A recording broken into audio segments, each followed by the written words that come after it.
दोस्तों, मैं कई मरतबा आपसे कहा कि अल्लाह से, ईश्वर से, वाहिगुरु से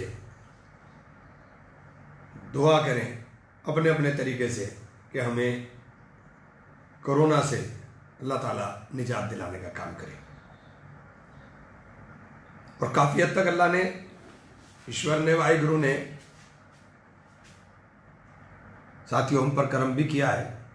लेकिन आज मैं कहना चाहता हूँ कि हमें दुआ करनी चाहिए, क्योंकि दवा का जो रास्ता था वो रास्ता तो दिखाई दे रहा है कि बंद हो गया। दवा तो सरकार दे सकती थी, और सरकार को मतलब नहीं है इन गरीब लोगों से जो सड़क के ऊपर एक अंधी दौड़ के अंदर दौड़ रहे हैं। चारों तरफ अफरा तफरी का मालूम है, ना इनको पैरों के छाले दिखाई दे रहे, भूखे प्यासे लोग चले जा रहे हैं राज्यों की सीमाओं के ऊपर। एक राज्य दूसरे राज्य के साथ लड़ रहा है। ये नहीं सोच रहे हैं कि ये हमारे ही देश के हैं। कल से जो बिहार के मजदूरों के साथ व्यवहार यहां देखने को मिल रहा है, रात 2 बजे उत्तराखंड बॉर्डर के ऊपर उत्तराखंड के लोगों ने जो ट्रक में यहां से मजदूर बैठाकर भेजे थे उनको उतार दिया, और वो जंगल के अंदर खड़े हुए थे। फिर ट्रक में उन्हें बैठा करके हम लोग गागर लेडी से ला करके उन्हें 2 बजे रात को खाना खिलाया, दोपहर खाना ही खिला के यहां से भेजा था। फिर उनको खाना खिला के भेजा। आगे चलते हुए बस ने 5 लोग मार दिए सड़क पर पैदल चलते हुए मजदूरों को। क्या देश में हो रहा है? वित्त मंत्री जी की प्रेस कॉन्फ्रेंस, किस हद तक भारत सरकार की बेहाई और गैर जिम्मेदाराना रवैये का दस्तावेज बन गया। आज सीधा पैसा जरूरत है किसान को मिलने की, कामगार को मिलने की, इन प्रवासी मजदूरों को मिलने की, व्यापारी को मिलने की। आपने 20 लाख करोड़ बताए प्रधानमंत्री जी ने, 20 लाख करोड़। गिनती भी नहीं समझ में आ रही थी। सिर्फ 63,000 करोड़ रुपया सीधे इन गरीबों के खाते में ट्रांसफर होना था, जिससे इनकी आने वाले 6 महीने के लिए जिंदगी सुकून से गुजर जाए। प्रधानमंत्री जी भुखमरी पड़ने वाली है। जिस तरह से आप सरकार चला रहे हो,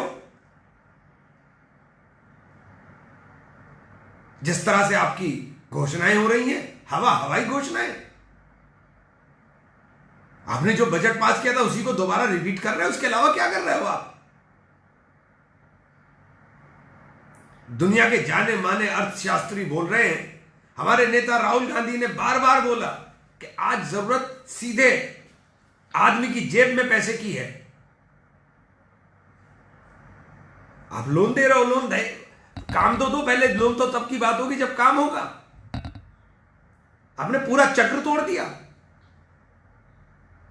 लॉकडाउन तो करा विकसित देशों की तरह, और व्यवहार करोगे गरीबों की तरह। फिर जैसा लॉकडाउन विकसित देशों ने किया है, आपने भी ऐसा ही किया था, तो ऐसे ही यहां के नागरिकों के साथ भी आपको व्यवहार करना चाहिए था। बहुत खराब स्थिति देश के अंदर है।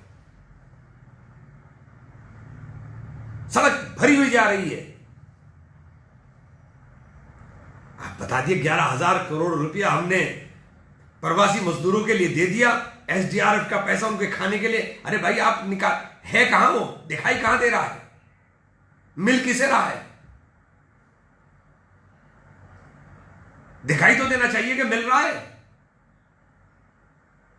हमारे जनपद चूंकि सीमा पे लगता हुआ है, सारे गांव के अंदर, सब गांव के अंदर जंगलों से छुपते छुपाते लोग आ रहे हैं। गांव वाले बेचारे जितना उनसे हो सकता है वो कर रहे हैं, सड़क पर चले जा रहे हैं। हमारे यहां के लोग कोई कटक से फोन कर रहा, कोई हैदराबाद से फोन कर रहा, कोई कर्नाटका से फोन कर रहा, महाराष्ट्र से फोन कर रहा, तेलंगाना से फोन कर रहा, झारखंड से फोन कर रहा है। हैदराबाद से 40 लड़के पैदल निकल गए। न रहने को उनके पास जगह थी, न खाने को पैसे थे, और उनका पता भी नहीं चल पा रहा है क्योंकि मोबाइल नहीं उनके पास।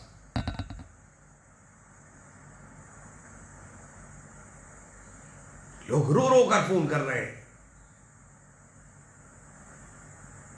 लेकिन आपको तो आपदा को अवसर में बदलना है। आपने तो अवसर बदलना है। नए नए नारे देते रहिए, नई नई बात करते रहिए।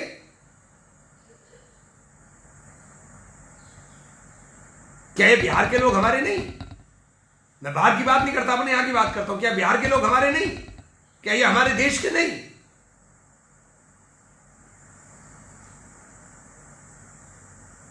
न इनको खाने को देने को तैयार, ना आप इनको कुछ बताने को तैयार।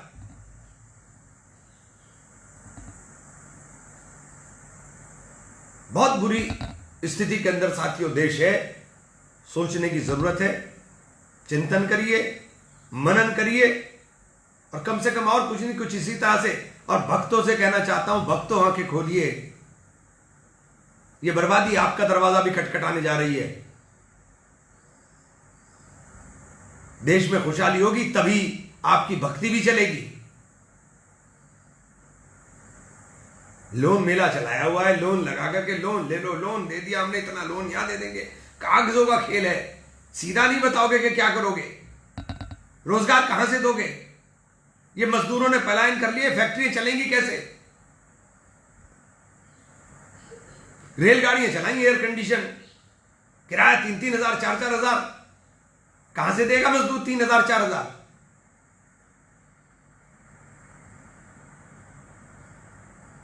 टिकट ही आपका पास होगा, और जो छोड़ने जा रहा है वो कहां से आएगा?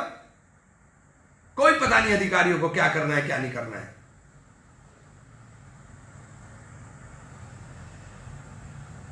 एक बच्चा कैंसर का, उसका इंजेक्शन के लिए, उसके लिए मतलब किस कदर परेशान 15 दिन से हो रहे हैं कि वो कैंसर का इंजेक्शन मिल जाए, कोई सुनने को तैयार नहीं है। किस मोड़ पर लाकर देश को खड़ा कर दिया। हर आदमी परेशान है, हर आदमी परेशान है।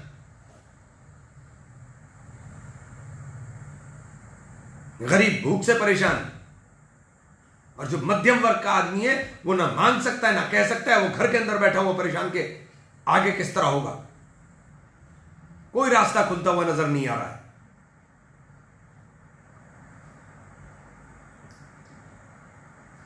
इसलिए मैं आपसे कहना चाहता हूं कि चिंतन करिए, थोड़ा सा मनन करिए।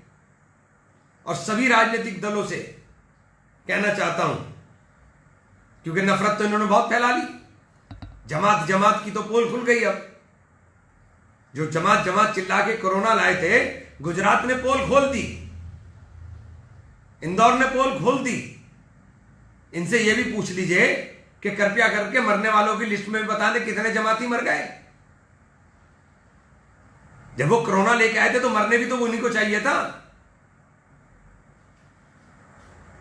उसका जवाब नहीं होगा इनके पास, क्योंकि इनको तो इसके अंदर भी नफरत ढूंढनी थी, नफरत से काम किया। और सिर्फ राजनीतिक एजेंडा इसके ऊपर चालू किया हुआ है। अरे योगी जी शर्म करो, आपकी सदन की सदस्य हैं तंजीम आजम साहब की वाइफ, आपकी सदन की सदस्य हैं। गिर के हाथ टूट गया उनका। 70 साल की उम्र में बूढ़ी औरत को कोई शर्म नहीं रही आपके पास। ना अखिलेश यादव के पास शर्म बची है।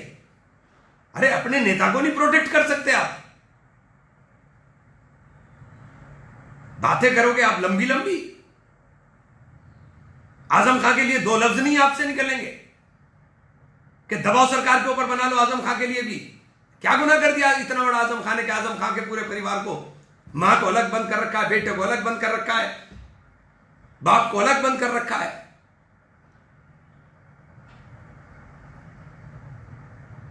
वोट के लिए इस्तेमाल होना है बस। कि वोट के लिए इस्तेमाल हो जाए किसी तरह से।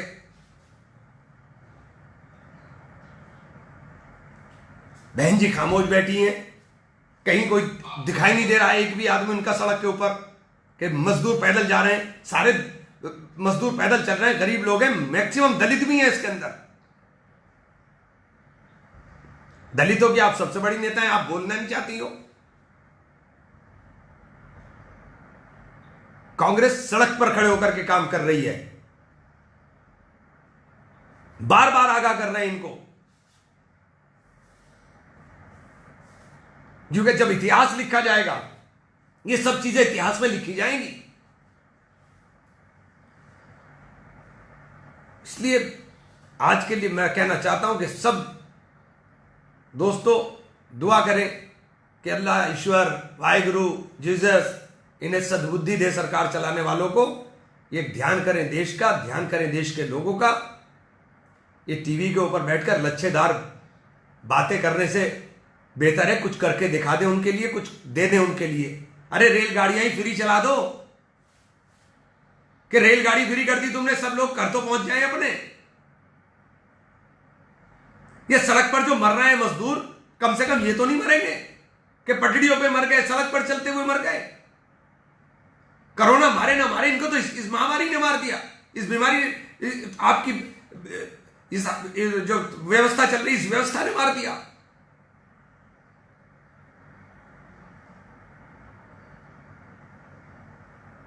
बस कुछ नफरत का निकल के आ जाए तो बस फौरन चले जाएंगे ताल पीटने के लिए कि हाँ अब नफरत है, नफरत बो, नफरत काटो, नफरत बो, नफरत काटो। कब तक नफरत बोगे और कब तक नफरत काटोगे? धन्यवाद साथियों।